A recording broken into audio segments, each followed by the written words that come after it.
revenue increases.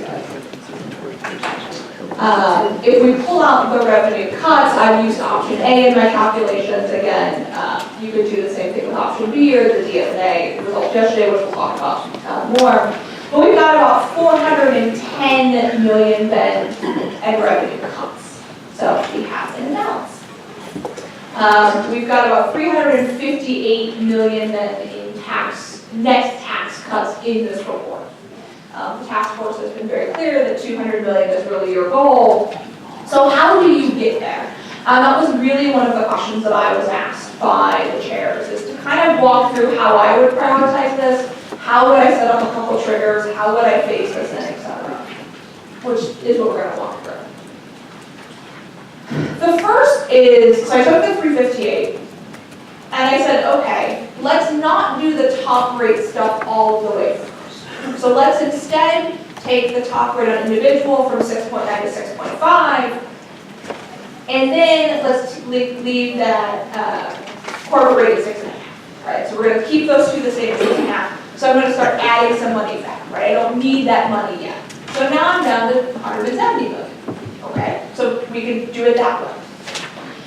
So you would do the throwback, you would do single sales, all of the revenue increases, you would expand NOLs, you would just you would do the consolidation under option A, and you end up with top rates of 6.5 on individual corporate account. So this does all the ones that we had in the report, inventory, rebate, all that stuff. Everything.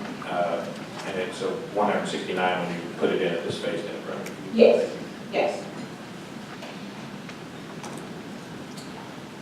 So then you would, ideally, it sounds like, what the method from the task force has been, you would want to set up lowering those top rates somehow in the future, right? So 168 gets you there in part, but you still probably are going to want to make adjustments in the future.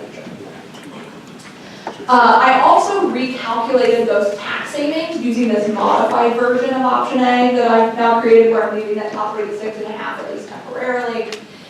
You'll notice those people in that middle group from the 21 to 80, their tax cuts are actually staying the same because we're not changing that tax rate. What this does is those people above 81 are only getting a $616 tax cut at first. The rest of it, they have to delay. Does that make sense? So the person at 81, yeah, they basically did the same tax cut they would have. It's those people at the upper end of the income spectrum that they're going to get their tax savings eventually, but it's going to be delayed a little bit. They have to wait. So we did that.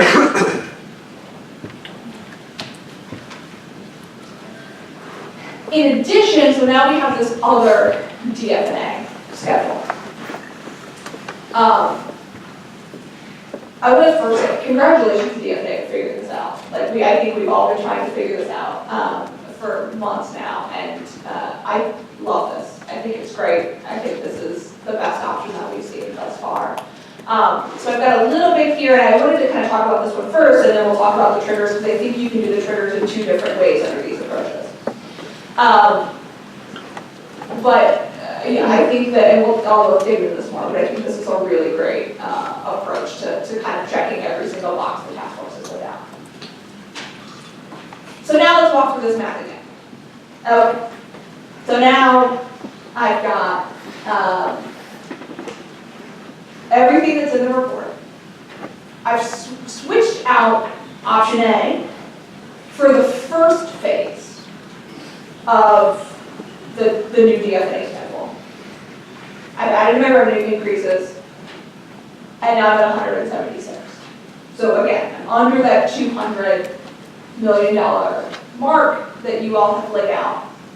But I still would then have to do phase 2. That this is only, I've made the first step. If I add in phase 2, I'm now at about $275 million in tax cuts. So again, got to think about how do I prioritize those things. So this then is when we start talking about triggers. How do we do this to get there? We've talked a lot about triggers, but first I want to kind of walk through what I think are the key decision points, and then I'll give you my suggestion on how to do this. As you're setting up the tax triggers, you're looking at, you're setting several key components up. The first is, what is the measure that you're using to trigger? In general, I think you should use revenue and not spending. I think that these are revenue sides, we should keep the revenue side separate from the spending side, though they obviously work together. You need to consider what measure of revenue. Tax collections, general revenues, special revenues, projected revenues, right? What is this actual measure of revenue to the state that you're using? Again, we talked about this before, you generally want to build in some sort of natural amount of growth, be it a set percentage. Do you want it to be based on population and inflation? Do you want to enumerate that? You want to build in some growth because obviously your cost side is going to be increasing due to inflation and population at the very minimum, and then of course you can have other reasons why your cost side will increase.